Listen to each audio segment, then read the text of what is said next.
Shalom, selamat pagi semuanya. Bersyukur, berterima kasih pada Tuhan. Kalau pagi hari ini kita boleh bangun lagi dengan tubuh yang diberkati, dengan kekuatan kesehatan yang baru yang datang daripada Tuhan. Bersyukur buat pemeliharaan Tuhan di sepanjang minggu ini, sehingga kita boleh ada di akhir pekan lagi. Bersyukur buat kasih setia Tuhan yang selalu baru setiap pagi dalam hidup kita. Kemurahan dan kebajikan terus Tuhan nyatakan di sepanjang hari-hari.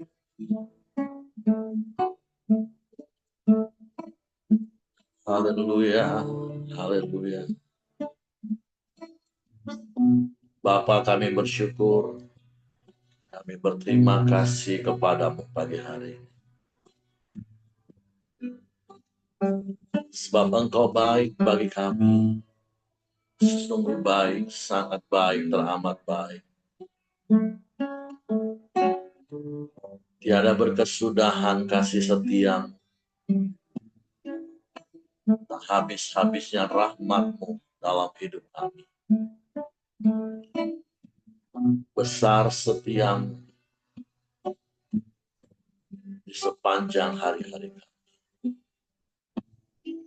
Sebab pagi hari ini kami naikkan syukur kami kepada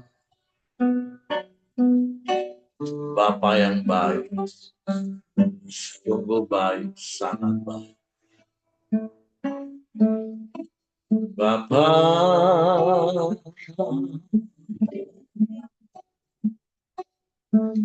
Engkau sungguh baik, kasih-Mu melimpah di hidupku.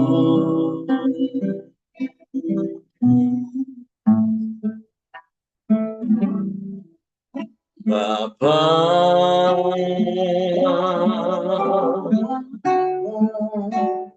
ku berterima kasih berkat-Mu hari ini yang Kau sediakan bagiku. Saya berkatakan, Bapa, Engkau sungguh baik. Bapa,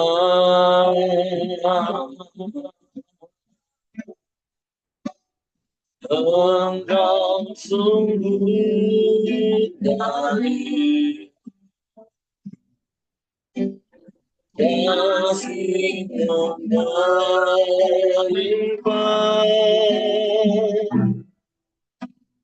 di hidupku.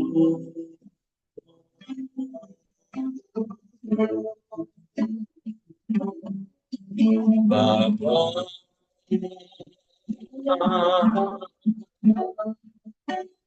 ku berterima kasih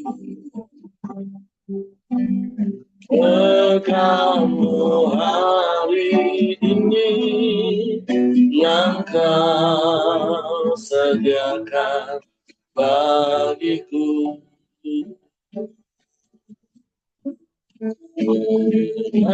Naikkan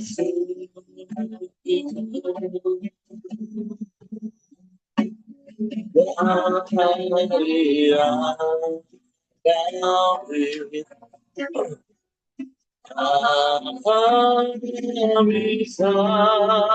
bisa kasih rahmat-Mu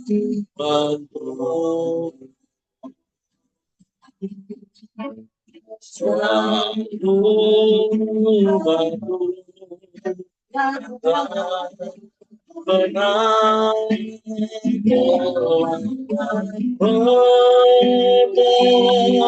padamu besar setiamu di sepanjang hidupku. Bapa, Engkau sungguh baik bagi kami.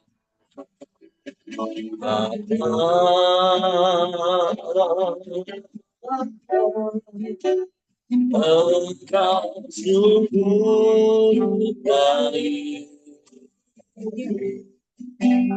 kasih-Mu melimpah hidupku.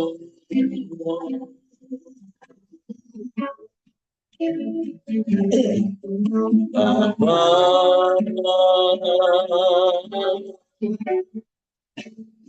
ku berterima kasih berkat-Mu hari ini yang Kau sediakan bagiku. Terima syukur buat hari yang Kau beri. Habis-habisnya kasih dan rahmat-Mu.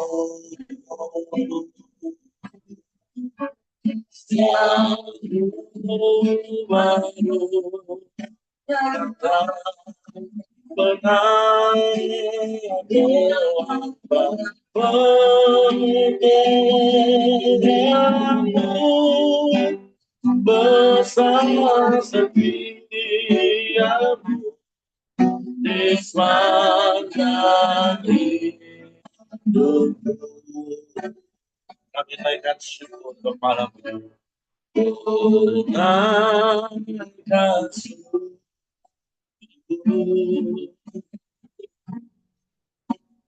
buat hari yang Kau beri.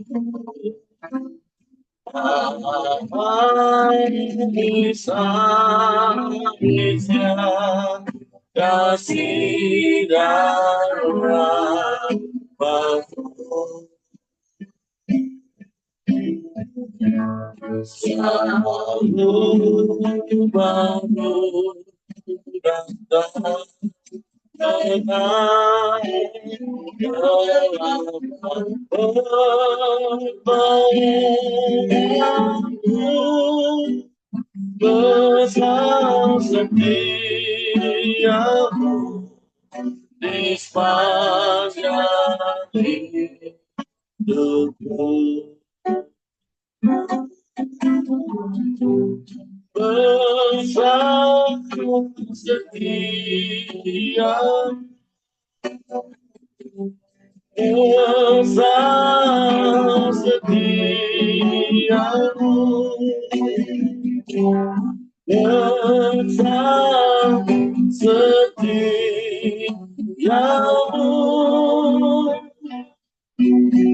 di sepanjang hidupku.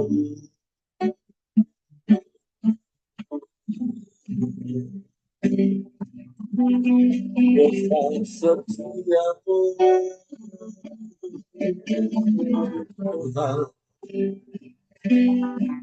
di sepanjang umur hidup kami.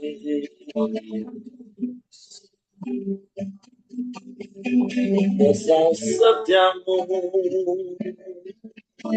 ya Allah bagi kami.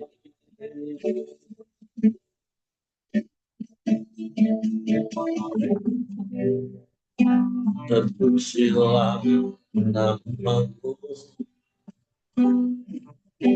terpujilah nama-Mu, Yesus Tuhan.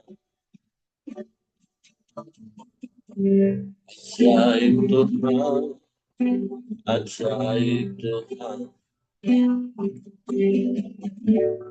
kami sembah, kami sembah.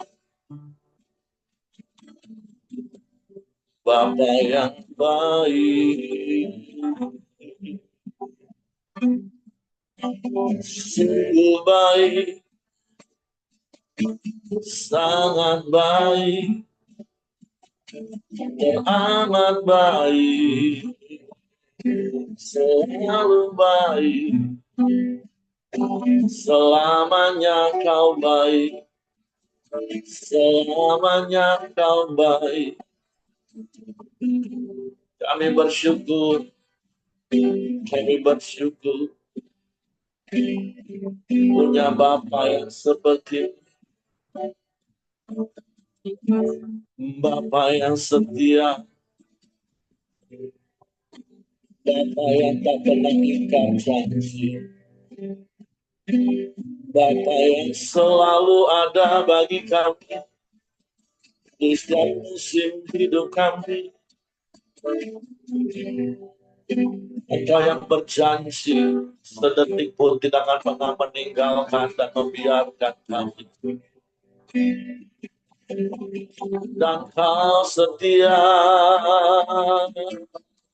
kau buktikan penyertaan sampai detik ini. Walau dunia berubah, namun engkau tidak pernah berubah. Dulu, sekarang, bahkan sampai selama-lamanya. Satu hati kami tetap percaya kepadamu. Dan kami mempercayakan seluruh hidup kami hanya kepadamu. Terima kasih. Seluruh kami aman di dalam Tuhan. Kami tenang di dekat. Sebab Engkau kota benteng yang teguh bagi kami. Engkau kubu pertahanan, menara perlindungan bagi kami, ya Allah. Terpujilah namamu, terpujilah namamu. Engkau yang menetapkan langkah-langkah kaki kami. Engkau yang menuntun, Engkau yang memimpin hidup kami. Kami bersyukur.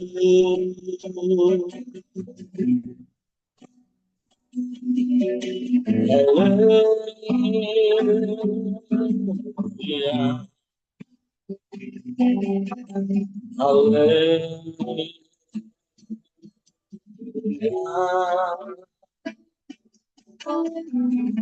Terpujilah namamu, terpujilah namamu, Yesus, Yesus Tuhan.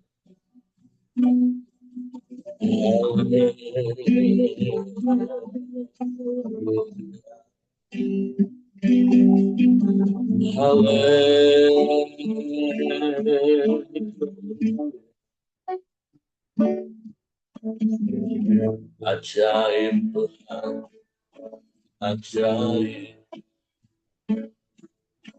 ajaib.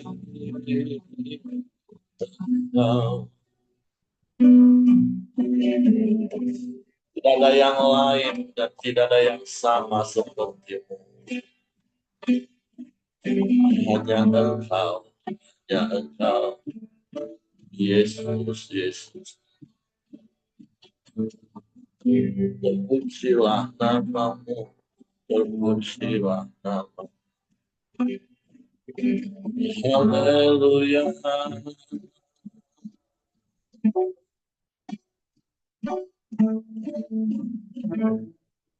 Hanya kepadamu hati kami percaya. Dan hanya kepadamu kami mempercayakan seluruh hidup. Sebab Engkau Bapa yang setia bagi kami. Engkau Bapa yang tak pernah berubah. Engkau segala-galanya bagi kami. Engkau yang terutama dalam hidup. Hanya kepadamu hati kami percaya. Hanya kepadamu Yesus Tuhan.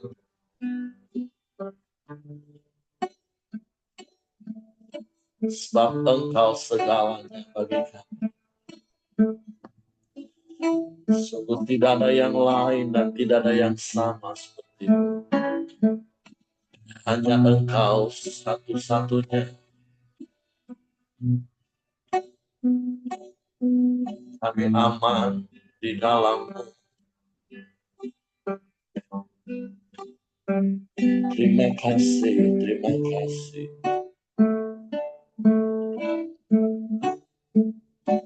Terima kasih.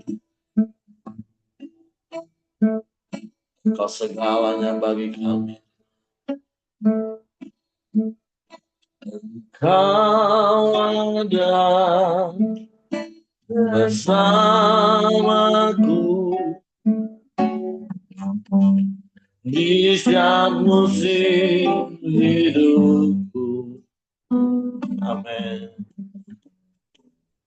Tak pernah kau biarkan ku sendiri.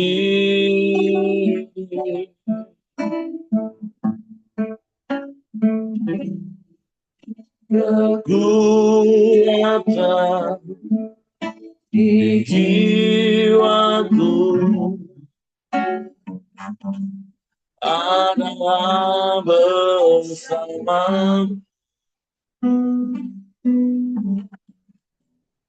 Tak pernah ku ragukan kasih-Mu.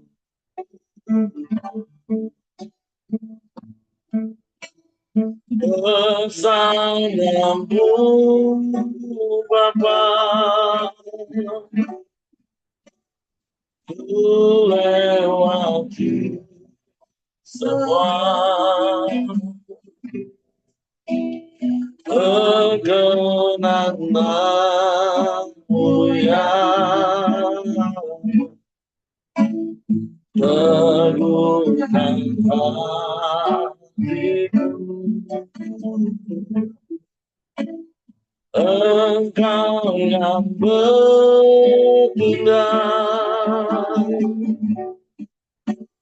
memberi pertolongan.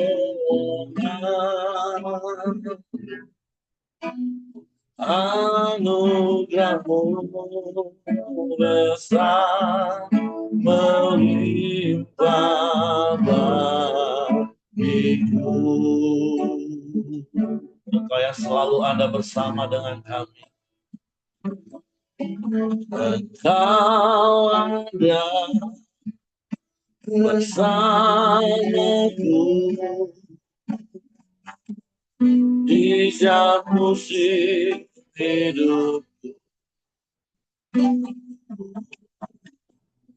Tak pernah kau biarkan ku sendiri.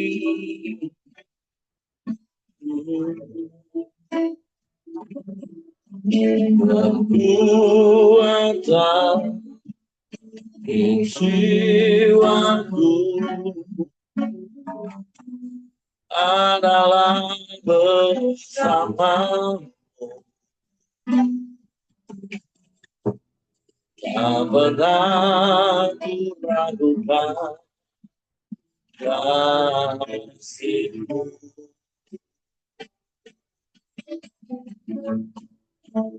Bersama-Mu Bapa, ku lewati semua perkenanmu yang teguhkan hatiku. Engkau yang bertindak,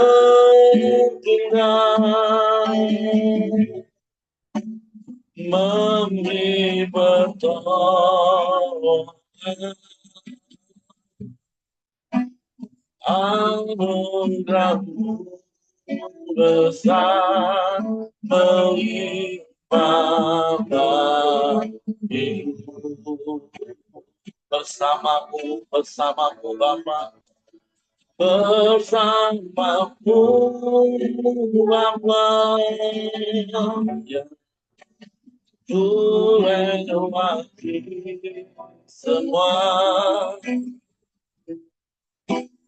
perkenanan yang terluka hatimu. Engkau yang bertindak, memberi pertolongan, anugerah-Mu besar melimpah bagiku.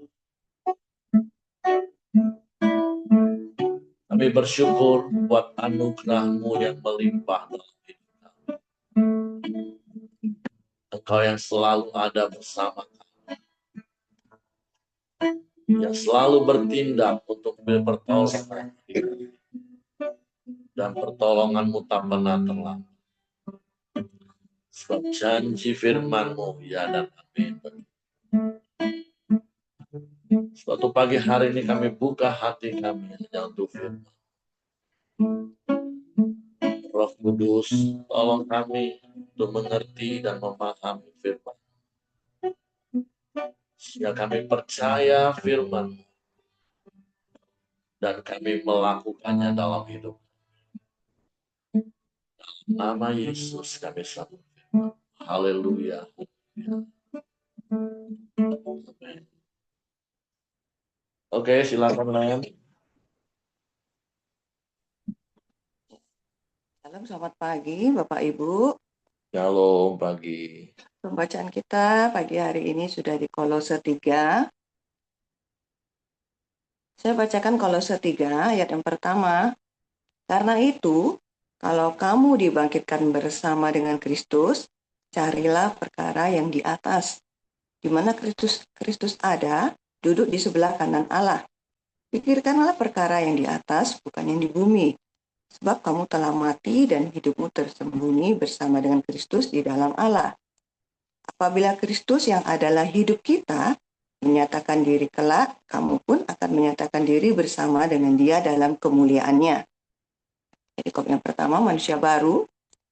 Karena itu matikanlah dalam dirimu segala sesuatu yang duniawi, yaitu percabulan, kenajisan, hawa nafsu, nafsu jahat, dan juga keserakahan yang sama dengan penyembahan berhala.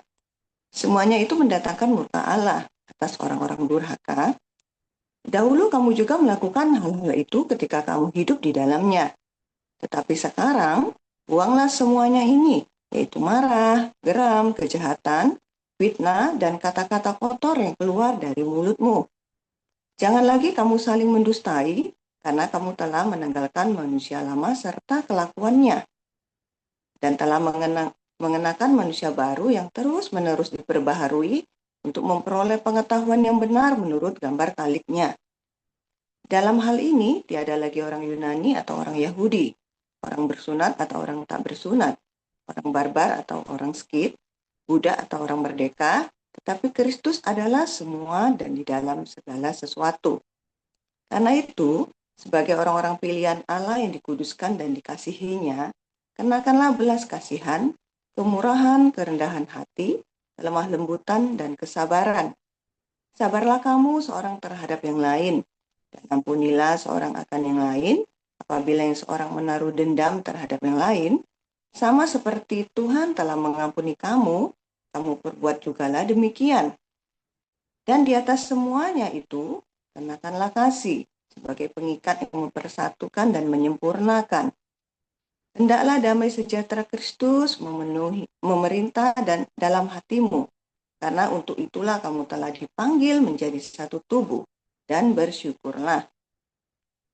Hendaklah perkataan Kristus diam dengan segala kekayaannya di antara kamu, sehingga kamu dengan segala hikmat mengajar dan menegur seorang akan yang lain, dan sambil menyanyikan mazmur dan puji-pujian dan nyanyian rohani, kamu mengucap syukur kepada Allah di dalam hatimu. Dan segala sesuatu yang kamu lakukan dengan perkataan atau perbuatan, lakukanlah semuanya itu di dalam nama Tuhan Yesus, sambil mengucap syukur oleh Dia kepada Allah Bapa kita. Nah, batas ini dulu pembacaan kita, di mana di ayat pertama ini masih sambungan dari yang kemarin ya. Di sini Rasul Paulus itu kayak mengetahui jemaat di Kolose ini sepertinya sudah mulai terpengaruh dengan ajaran-ajaran lain nih. Mereka sudah mulai seperti ini boleh enggak ya, harus seperti ini, harus seperti ini. Jemaat ini seperti kayak terikat oleh aturan-aturan yang enggak penting gitu. Ya, harus seperti mengikuti hidup di dalam Taurat gitu ya. Jadi Rasul Paulus ini ngomong, ya maksudnya kita tuh harus memperbaharui pikiran gitu. Di ayat yang kedua ini, pikirkanlah perkara yang di atas. Jadi di saat Paulus mengatakan kepada jemaat di Kolose ini, di saat kita sudah hidup di dalam Kristus, kita itu sudah manusia baru gitu. Jadi pikirkanlah perkara yang di atas, bukan yang di bumi gitu. Jadi pikirkanlah, berarti ya kita yang menentukan pikiran itu. Pikirkanlah, karena pikiran ini ya jangan sampai pikiran kita ini jadi salah gitu. Karena di saat pikiran kita ini salah, ya langkah kita ya pasti juga salah gitu. Tapi di sini Rasul Paulus ngomong untuk kita tuh memikirkan perkara-perkara yang di atas. Itu ya. Nah, di ayat yang kelima itu supaya kita mematikan manusia-manusia yang lama gitu, manusia yang duniawi seperti percabulan, kenajisan, hawa nafsu gitu ya, keserakahan gitu. Jadi Rasul Paulus itu ngomong kita tuh manusia baru gitu, jangan lagi hidup di dalam pemikiran yang salah. Tentang pemikiran yang salah ini ya memang banyak ya, seperti zaman dulu lah ya, zaman dulu itu ya bukan zaman dulu lah, maksudnya tuh waktu zaman-zaman anak-anak saya masih kecil gitu ya. Eh, Kami tuh tinggal di Pasir Putih waktu itu, banyak orang-orang di sekitar situ banyak juga yang masih punya pola pikir yang lama gitu ya, dongeng-dongeng leluhur nenek moyang yang masih sifatnya kayak tahayul gitu ya. Jadi saya ingat suatu sore waktu itu anak kami yang pertama itu masih kecil, baru ya berapa bulan lah umurnya. Jadi sore-sore itu saya gendong dia ya main-main sama tetangga lah gitu sore-sore. Ada beberapa ibu-ibu juga beserta anak-anaknya. Jadi ada satu ibu tuh yang deketin anak saya gitu, dia ngomong lah gitu kepada anak saya yang saya gendong itu.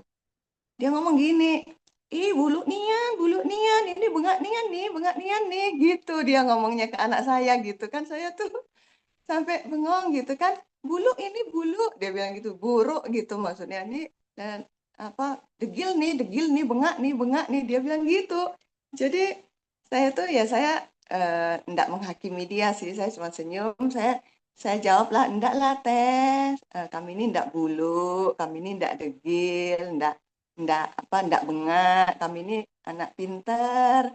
Saya bilang gitulah ya, kami ini anak yang cantik. Saya bilang gitu ke ibu itu. Terus ibu itu jawabnya gini, Ceh, enggak boleh loh Ceh, kayak gitu Ceh. Kalau anak kecil itu, kalau menurut kepercayaan kami Ceh, dia bilang gitu. Kalau ngomong tuh enggak boleh yang bagus-bagus, nanti besarnya dia jadi kebalikannya, dia bilang gitu. Jadi harus dibilang buruk, bengak gitu. Jadi saya tuh enggak lah Bu, saya sambil senyum sih, saya enggak menghakimi gitu. Kalau menurut saya enggak apa-apa, Ibu besok ngomong aja lah ke anak saya ya cantik, pinter, baik gitu lah Bu, enggak apa-apa, saya bilang gitu. Eh, oh gitu ya, nah dia bilang gitu.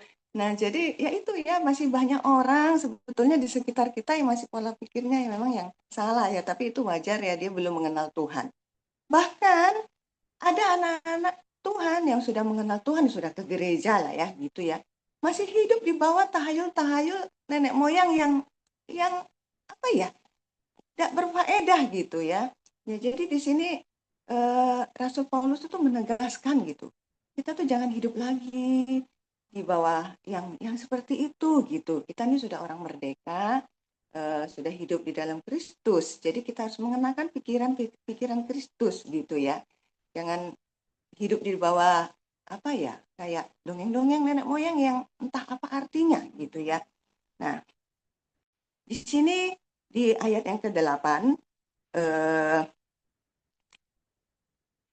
tetapi sekarang buanglah semuanya ini. Ya, marah, geram, kejahatan, fitnah, kata-kata kotor yang keluar dari mulutmu. Jangan lagi saling mendustai gitu. Karena kamu telah menanggalkan lama serta kelakuannya. Nah, di saat kita sudah menanggalkan manusia yang lama, ya di ayat yang ke-8 itu ya suruh dibuang lah gitu. Nah, suruh dibuang, jangan disimpan-simpan lagi gitu. Suruh dibuang, marah, geram, kejahatan gitu. Nah, apa yang harus kita kenakan? Di ayat yang ke-12 itu ditegaskan sudah dibuang, kita tanggalkan manusia yang lama gitu. Di ayat yang ke-12 kenakanlah. Nah, sudah dibuang manusia yang lama itu, kenakanlah belas kasihan, kemurahan, kerendahan hati, kelemah lembutan, dan kesabaran. Sabarlah kamu terhadap orang lain. Ampunilah seorang akan yang lain. Jadi Rasul Paulus juga bilang ya supaya kita juga mengampuni. Nah, kalau gimana nih kalau kita susah mengampuni? Gitu. Ya ingatlah kasih Tuhan yang besar dalam hidup kita. Betapa Tuhan itu menerima kita apa adanya. Bagaimana Tuhan itu sudah mengampuni kita, itu tuh sebagai dasar untuk kita mampu mengampuni orang lain lagi gitu. Ini Rasul Paulus benar-benar ngomong, ya ampunilah gitu seseorang dengan yang lain, jangan taruh dendam lagi gitu. Nah, di atas semuanya itu kenakanlah kasih. Nah, jadi memang eh, ya Tuhan juga tahu kita ini sulit lah kalau dibilang mau mengampuni, melakukan hal yang baik itu ya sulit karena kita ini hidup dalam daging. Tetapi Tuhan juga mengingatkan kita melalui surat Paulus ini supaya kita mengenakan kasih. Kita ingat betapa besarnya kasih Tuhan yang sudah Tuhan kasih untuk hidup kita. Dan itulah menjadi dasar fondasi yang membuat kita mampu untuk mengenakan pakaian yang baru gitu. Apalagi kita yang sudah hidup di dalam Tuhan, ya Tuhan itu akan memampukan kita untuk melakukan apa yang Tuhan mau. Di mana kita juga akan terus-menerus ya tentunya diperbaharui di dalam Yesus gitu.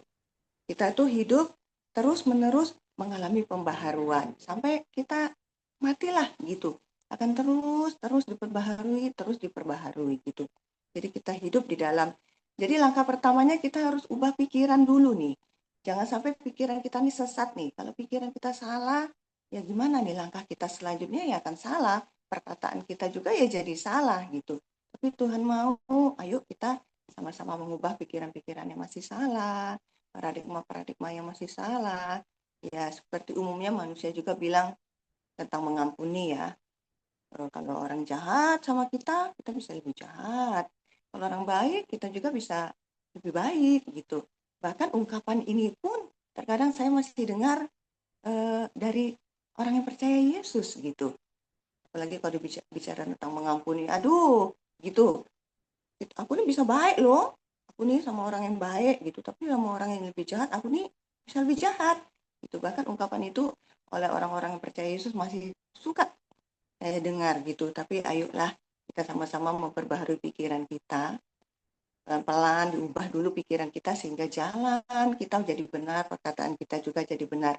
Dan tentunya ya melalui pembaharuan yang terus-menerus ya. Seperti ayat ini ada katakan, kita hidup diperbaharui terus-menerus setiap hari. Nah, perikop selanjutnya, itu judulnya hubungan antara anggota-anggota rumah tangga. Ayat yang ke-18, hai istri-istri, tunduklah kepada suamimu, sebagaimana seharusnya di dalam Tuhan. Hai suami-suami, kasihilah istrimu, dan janganlah berlaku kasar terhadap dia. Hai anak-anak, taatilah orang tuamu dalam segala hal, karena itulah yang indah di dalam Tuhan. Hai bapak-bapak, janganlah sakiti hati anakmu, supaya jangan tawar hatinya. Hai hamba-hamba, taatilah Tuhanmu yang di dalam dunia ini dalam segala hal. Jangan hanya di hadapan mereka saja untuk menyenangkan mereka, melainkan dengan tulus hati karena takut akan Tuhan. Apapun juga yang kamu perbuat, perbuatlah dengan segenap hatimu, seperti untuk Tuhan dan bukan untuk manusia. Kamu tahu bahwa dari Tuhanlah kamu akan menerima bagian yang ditentukan bagimu sebagai upah. Kristus adalah Tuhan dan kamu hambanya. Barang siapa berbuat kesalahan, ia akan menanggung kesalahannya itu, karena Tuhan tidak memandang orang. Nah, di perikop selanjutnya ini Rasul Paulus itu kayak mengajari jemaat di Kolose tentang kehidupan sehari-hari lah ya. Bagaimana istri, bagaimana suami, bagaimana anak, bagaimana orang yang sebagai hamba, sebagai pekerja, sebagai karyawan gitu ya. Dalam sikapnya ini istri tunduk pada suami. Tunduk itu tentunya tentang sikap hati ya, tentang sikap hati yang hormat gitu. Saya pun masih ada perbedaan dengan suami, cara pandang gitu ya. Yang dimana ya saya bisalah mengungkapkan perbedaan-perbedaan itu gitu kepada suami saya. Tentunya saya dengan sikap hati yang benar gitu, bukan berarti untuk kayak menguasai dia, untuk supaya gimana ya, kayak ya dominan tak karuan lah gitulah istilahnya ya. Ya bukan gitu, tapi di saat saya mengungkapkan hal-hal yang berbeda dengan suami saya benar-benar berjuang untuk memiliki sikap hati yang benar, untuk memiliki sikap hati yang hormat kepada suami saya gitu ya. Nah, suami itu, nah ini untuk suami-suami, uh, untuk mengasihi istrinya dengan cara bagaimana tidak berlaku kasar. Kasar ini bisa secara ungkapan, ucapan, atau melalui sikap gitu ya. Dan anak-anak untuk menaati orang tua dalam segala hal. Tapi di ayat ke-21 ini ada lagi untuk bapak-bapak gitu ya. Nah, hai bapak-bapak, janganlah sakiti hati anakmu supaya jangan tawar hatinya. Nah, saya juga waktu baca-baca ini ya, kenapa ya cuma bapak-bapak ya, kok mama-mama enggak ditulisin gitu ya. Di sini memang saya bisa melihat anak-anak saya lah ya gitu ya. Di mana peran saya sebagai istri itu dengan suami saya itu tuh bagi anak saya itu tuh sepertinya berbeda ya. Dengan bapak itu ya kayak mana ya, bapak itu memang otoritas ya, Tuhan sudah memang kasih bapak-bapak itu sebagai pemimpin, sebagai ya raja lah di dalam keluarga yang memimpin ya. Tentu peran dia itu berbeda dengan saya, dengan kita sebagai istri gitu. Di sini peran bapak itu memang penting, sangat penting gitu untuk dia itu ya bisa apa ya, perannya mendidik gitu ya anak-anak supaya anak-anak itu jangan tawar hatinya gitu. Karena mama-mama ini ya kalau saya lihat mau cerewet-cerewet gimana pun anak-anak itu kayaknya tetap biasa aja lah gitu nah sama mama-mama gitu ya sama ibu-ibu gitu. Tapi saya lihat kalau di saat suami saya ngomong tuh anak tuh kayak beda ya, beda responnya dengan saya yang ngomong gitu. Maksudnya kalau saya yang agak keras dengan suami saya, kalau yang agak keras dengan anak, sikap anak itu berbeda. Sepertinya dia langsung gimana ya kalau bapaknya yang agak keras gitu. Memang berbeda rupanya gitu ya. Tapi entahlah kalau bapak ibu ya gimana anak-anaknya. Nah jadi di sini makanya ditekankan untuk bapak-bapak itu untuk tidak menyakiti hati anaknya gitu. Tentunya kita hidup apa ya terus belajarlah untuk memiliki hikmat bagaimana mendidik anak-anak kita gitu. Baik itu sebagai suami, istri, ya berperan bersama-sama gitu. Nah, di sini juga ada hamba. Kita ya kalau sebagai karyawan, sebagai pekerja, untuk mempunyai sikap hati yang benar terhadap pemimpin kita gitu. Jadi jangan cuma baik-baik di hadapan mereka saja gitu. Seperti untuk menyenangkan hati, tapi dengan tulus gitu. Jadi sebagai seorang hamba, sebagai seorang karyawan juga harus memiliki sikap hati ya, yang hormat kepada ya bosnya lah gitu. Nah, karena itulah yang Tuhan mau gitu. Jadi firman Tuhan ini mencakup kehidupan kita sehari-hari. Dan di ayat yang ke-23, apapun yang kamu perbuat, perbuatlah dengan segenap hatimu, seperti untuk Tuhan gitu. Nah, Karena kita itu tahu ada waktunya nanti kita akan menerima bagian kita sebagai upah kita yang sudah kita lakukan gitu. Karena Tuhan itu ya Tuhan yang adil ya. Jadi selama kita masih mempunyai kesempatan untuk hidup, ayolah kita bersama-sama membenahi hidup, dimulai dengan pikiran-pikiran yang benar dulu nih, yang kita tanam dalam pikiran kita, sehingga di saat pikiran kita sudah benar ya, luruslah jalan kita, ya perkataan kita juga bisa benar gitu. Jadi itulah yang saya dapatkan di pagi hari ini, yang bisa saya bagikan. Tuhan Yesus memberkati. Terima kasih. Saya kembalikan kepada Pak Heri. Oke, terima kasih Len. Apakah suara saya oke? Tidak putus-putus seperti kemarin. Oke, jadi surat Paulus kepada jemaat Kolose, ya khususnya di pasal 3 ini ya, itu agak mirip-mirip juga seperti nasihat yang Paulus sampaikan juga kepada jemaat di Efesus. Jadi seperti apa yang Paulus sampaikan di Efesus, bagaimana mereka menerima kasih karunia, kemudian sampai titik puncaknya mereka harus terus hidup sebagai orang benar yang semakin hari semakin dibaharui dari hari ke hari. Nah, sama seperti tema kita selama 2 bulan ke depan ini kan dipulihkan untuk bertumbuh. Nah, jadi seperti tadi apa yang dikatakan, yaitu contoh salah satu jenis tanah yang besok juga saya akan khotbahkan, itu kan tanah yang berbatu-batu, yang masih menyimpan paradigma-paradigma, nilai-nilai, bahkan nilai-nilai takhayul di dalam hati. Sehingga kalaupun dengar firman Tuhan, ya waktu pas dengarnya kayaknya, oh iya betul, amin.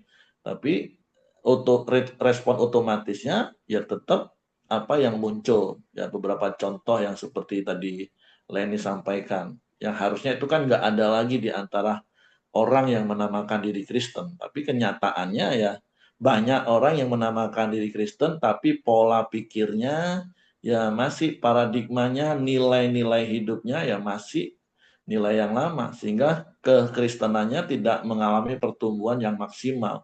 Sehingga seakan-akan firman itu ya hanya didengar hari Minggu, sepertinya mengalami euforia, tapi realita hidupnya hari-hari prakteknya ya nggak beda dengan orang dunia, karena memang paradigmanya, nilai-nilainya ya nilai-nilai orang dunia, baik itu dalam hal-hal yang sederhana tadi yang seperti Leni sampaikan, percaya pada hal-hal tahyul, terus kalau suruh mengampuni, itu yang dibangun bukan paradigma firman seperti apa yang tadi ayat katakan, ya kita harus ampuni. Kenapa? Karena Bapa sudah ampuni. Tapi kalau paradigma dunia kan alangkah enaknya dia yang salah kok, dia yang diampuni, dia yang harus berubah, dia bertobat. Nah, nilai-nilai dunia seperti itu yang jangan sampai lagi ada dalam hidup kekristenan kita. Makanya kita harus ditanggalkan ya. Tadi firman Tuhan katakan dulu, iya dulu kita seperti itu dulu. Makanya tadi juga Leni udah sampaikan, seperti apa yang Paulus juga sampaikan kepada jemaat di Roma, alamilah pembaharuan akal budi. Nah, bagaimana caranya kita dibaharui akal budi? Ya seperti pagi ini, dengar firman, terus kita renungkan, iya ya betul ya, aku harus lakukan firman ya. Makanya berkali-kali saya katakan saya nggak akan pernah bosan-bosan Bapak Ibu menasehati untuk kita ini mempraktekkan 4M dalam hidup kita. Menerima firman Tuhan setiap hari, merenungkan firman Tuhan siang dan malam, melakukan firman Tuhan sebagai gaya hidup, dan membagikan firman sebagai kesaksian hidup. Dan salah satu wadah atau caranya ya seperti apa yang kita lakukan pagi hari ini, yang sudah kita lakukan 4 tahun lebih.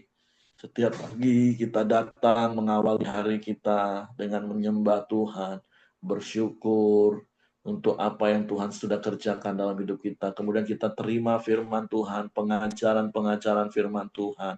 Dan tentunya apa yang kita terima pagi ini, itu yang kita renungkan sepanjang hari ini. Supaya firman Tuhan itu benar-benar sampai lengket di dalam hati kita.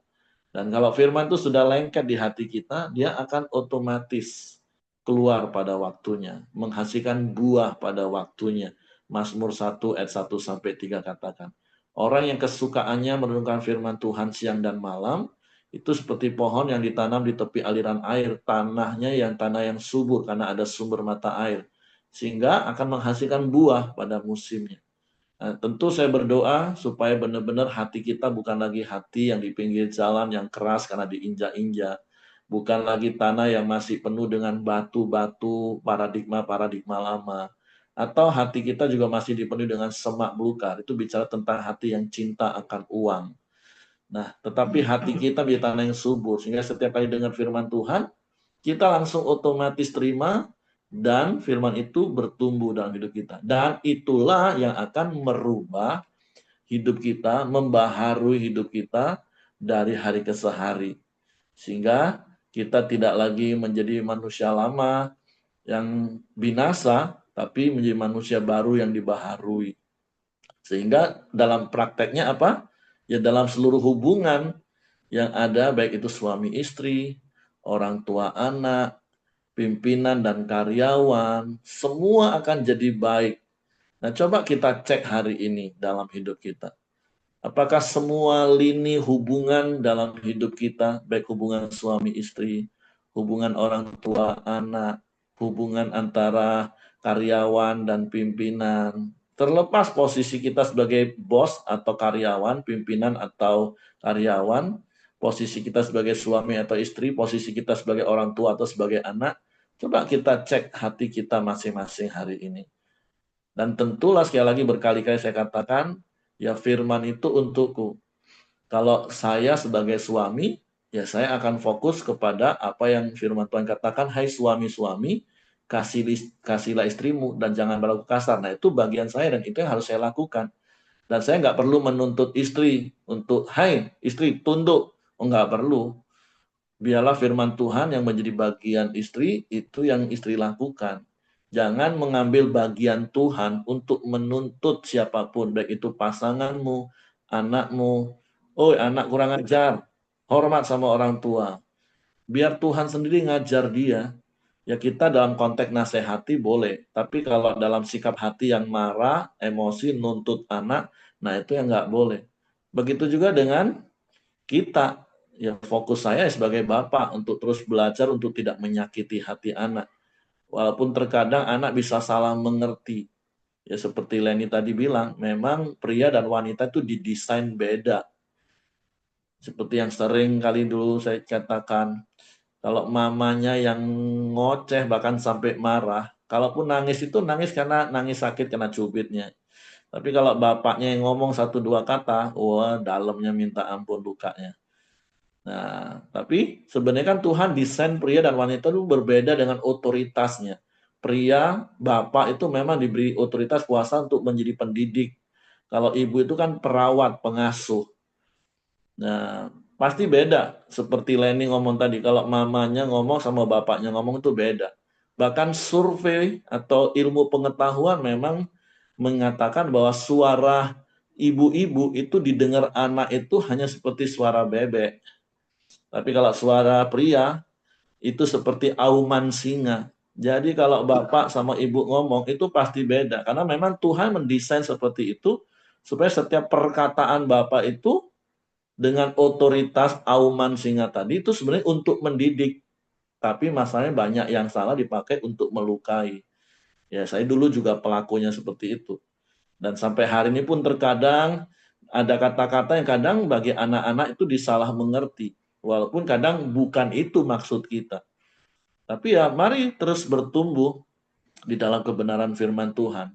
Apa yang kita lakukan sekali lagi, ayat 23 juga katakan, atau ayat 17 juga katakan bahwa segala sesuatu yang kita lakukan untuk siapapun, tapi prinsipnya adalah lakukan itu seperti untuk Tuhan.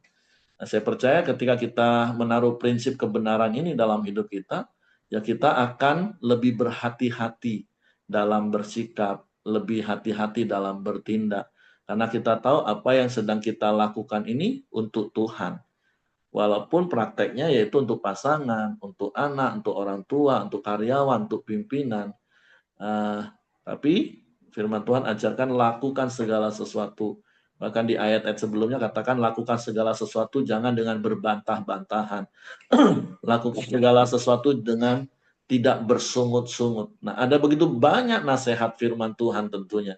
Dan secara khusus apa yang Paulus tadi sampaikan. Di awal dikatakan ya carilah perkara-perkara yang di atas. Supaya hidup kita dibaharui terus. Oke, itu saja yang ingin saya tambahkan. Terima kasih, Len. Silakan kalau Bapak Ibu ada yang mau menambahkan sesuatu. Kalau tidak ada, nanti Willy akan berdoa dan kemudian akan ditutup oleh Lenny. Oke, silakan. Oke, Bapak Ibu, saya menambahkan, mari kita masuk ke dalam doa syafaat kita. Bapak yang baik, kami ucap syukur dan terima kasih Tuhan untuk pagi ini, untuk setiap kebenaran firman-Mu Tuhan. Biarlah hidup kami menjadi tanah yang subur Tuhan, bertumbuh dan juga bisa membagikan setiap berkat yang kami dapat daripada-Mu Tuhan. Terima kasih Tuhan. Kami mau fokus pada diri masing-masing Tuhan sebagai tugas bagaimana kami menjadi seorang ibu maupun seorang bapak Tuhan. Terima kasih Bapak yang baik. Terima kasih Tuhan. Kami berdoa untuk Celeni yang telah menyampaikan kebenaran firman-Mu. Engkau senantiasa memberkati Celeni Tuhan. Biarlah Engkau memberkati setiap kesehatan, pekerjaan usaha mereka. Celeni Engkau berkati juga suami serta anak-anak Tuhan. Kami serahkan Celeni ke dalam tangan kuasa-Mu. Kami juga berdoa untuk Pak Ongko Tuhan, untuk setiap kesehatannya Tuhan, pemulihannya Tuhan. Kami berdoa, Kau yang turut campur di dalam setiap kesehatannya Tuhan. Berkati juga orang-orang yang mendampinginya, kuatkan, mampukan mereka untuk merawat Pak Ongko Tuhan. Terima kasih Bapak yang baik, kami juga berdoa untuk Bu Dorcas Tuhan. Kau senantiasa menyertai melindungi kesehatannya Tuhan, Kau turut campur dalam setiap proses kemoterapi maupun obat-obatan yang ia konsumsi Tuhan. Kami percaya Tuhan ada mujizat-Mu Tuhan di dalam hidup Dorcas. Biarlah Bu Dorcas dalam hidupnya bisa menjadi berkat untuk banyak orang Tuhan. Kau juga memberkati orang-orang yang mendampinginya Tuhan, anak-anaknya maupun orang-orang sekitarnya Tuhan. Kuatkan, mampukan mereka untuk terus bersama Bu Dorcas Tuhan, untuk melewati segalanya Tuhan. Terima kasih Bapak yang baik, kami serahkan Bu Dorcas ke dalam tangan kuasa-Mu Tuhan. Kami juga berdoa Tuhan untuk Somoy Tuhan, yang hari ini untuk proses kateternya Tuhan, kami serahkan semua prosesnya berjalan dengan lancar Tuhan, biarlah Engkau turut campur di dalam setiap kesehatan Somoy Tuhan. Kami juga berdoa untuk Ko Joni juga Tuhan, Joni Samuel, untuk hari ini juga Tuhan akan menjalani proses kateter Tuhan, biarlah Engkau senantiasa Tuhan memberkati kesehatannya Tuhan, lancarkan semua proses kateternya Tuhan, tidak ada apa-apa Tuhan. Kami percaya Tuhan, memberkati kesehatannya Tuhan. Berkati juga seorang istri serta orang-orang yang mendampinginya juga Tuhan. Kami serahkan seluruh kesehatan Joni ke dalam tangan kuasa-Mu. Berkati juga orang-orang sekitar serta anak-anak serta usaha pekerjaannya juga Tuhan. Terima kasih Bapak yang baik. Hamba juga berdoa untuk hamba-Mu untuk proses mulai tabung Tuhan dan serta istri Tuhan. Kau menyertai melindungi kami Tuhan, apapun proses yang saya jalani, hamba-Mu jalani Tuhan, biarlah Kau turut campur Tuhan. Apapun kebutuhan yang Kau cukupkan semuanya Tuhan. Serahkan semua proses apapun yang hamba-Mu jalani dalam tangan kuasa-Mu Tuhan. Terima kasih Bapak yang baik. Hamba juga berdoa Tuhan untuk setiap anggota Koramdio yang hadir di pagi ini Tuhan. Biarlah Engkau menyertai melindungi apapun yang kami lakukan, kegiatan apapun Tuhan, mulai pagi ini sampai malam nanti Tuhan. Dan jika ada pun yang sakit pagi ini Tuhan, siapapun itu Tuhan yang di anggota Koramdio ini, Engkau mampukan, Engkau sembuhkan, Engkau sehatkan semuanya Tuhan. Kami serahkan semua hidup kami ke dalam tangan kuasa-Mu Tuhan. Baik itu keluarga kami, istri, anak-anak kami, serta orang tua kami. Kami juga berdoa untuk orang-orang sekitar kami yang belum mengenal Engkau Tuhan. Kau jamah hati mereka Tuhan satu persatu. Biarlah mereka bisa melihat Kristus di dalam hidup kami Tuhan. Biarlah mereka bisa datang satu persatu untuk menyembah dan memuji nama-Mu Tuhan. Terima kasih Bapa yang baik. Terima kasih Tuhan. Kami juga berdoa untuk gereja-Mu Tuhan. Baik hari ini ada ibadah Sabat maupun besok hari Minggu ibadah raya 1, 2, 3 Tionghoa Tuhan, kami serahkan ke dalam tangan kuasa-Mu. Engkau hadir di dalam setiap ibadah Tuhan. Kami percaya Tuhan ada ada orang-orang baru yang datang Tuhan untuk memuji dan memuliakan-Mu Tuhan. Terima kasih Bapa yang baik, terima kasih Tuhan. Kami serahkan juga seluruh bangsa ini Tuhan, keadaan bangsa ini, baik itu ada perang maupun untuk bangsa-bangsa yang sedang berperang Tuhan, biarlah ada damai sejahtera Tuhan di dalam setiap bangsa ini Tuhan, ada sukacita Tuhan. Kami serahkan semua bangsa ke dalam tangan-Mu, kami juga menyerahkan pimpinan para pemimpin kami Tuhan, khususnya bangsa Indonesia Tuhan. Kau kasih roh hikmat akan takut akan Engkau Tuhan. Setiap keputusan berasal daripada-Mu Tuhan. Bahwa bangsa Indonesia ini semakin baik Tuhan. Semakin banyak orang yang takut akan Engkau Tuhan. Kemuliaan-Mu dinyatakan di bangsa ini Tuhan. Terima kasih Bapak yang baik. Terima kasih Tuhan. Marilah Bapak Ibu kita masuk ke dalam doa Bapak kami. Bapa kami yang ada di surga, kuduskanlah nama-Mu, datanglah kerajaan-Mu, jadilah kehendak-Mu di bumi seperti di surga. Berikanlah kami pada hari ini makanan kami yang secukupnya, dan ampunilah kami akan kesalahan kami, seperti kami juga mengampuni orang yang bersalah kepada kami. Dan janganlah membawa kami ke dalam pencobaan, tetapi lepaskanlah kami daripada yang jahat. Karena Engkau yang punya kerajaan, dan kuasa, dan kemuliaan, sampai selama-lamanya. Amin. Terima kasih Bapak buat kemurahan-Mu untuk kesempatan hari ini Bapak. Kami bisa kembali bersama-sama Tuhan merenungkan membaca firman-Mu. Biar Bapak firman-Mu di pagi hari ini boleh bertumbuh di dasar hati kami Bapak. Sehingga kami boleh terus hidup mengalami pembaharuan hari demi hari. Biar Roh Kudus yang memampukan kami untuk kami boleh tetap hidup di dalam kebenaran Tuhan. Terima kasih Bapak, kami menyerahkan segala aktivitas kami sepanjang hari ini. Biar Tuhan yang menuntun dan memberikan hikmat bagi kami. Dan akhirnya kami akan mengakhiri forum dia kami pagi hari ini. Kiranya kasih dan kemurahan Tuhan senantiasa menyertai kita mulai hari ini sampai selama-lamanya. Di dalam nama Yesus, haleluya. Amin. Oke, semangat pagi, selamat beraktivitas, Tuhan memberkati. Sampai ketemu di ibadah-ibadah yang ada, dan hari Senin di Koram Deo lagi. Tuhan memberkati.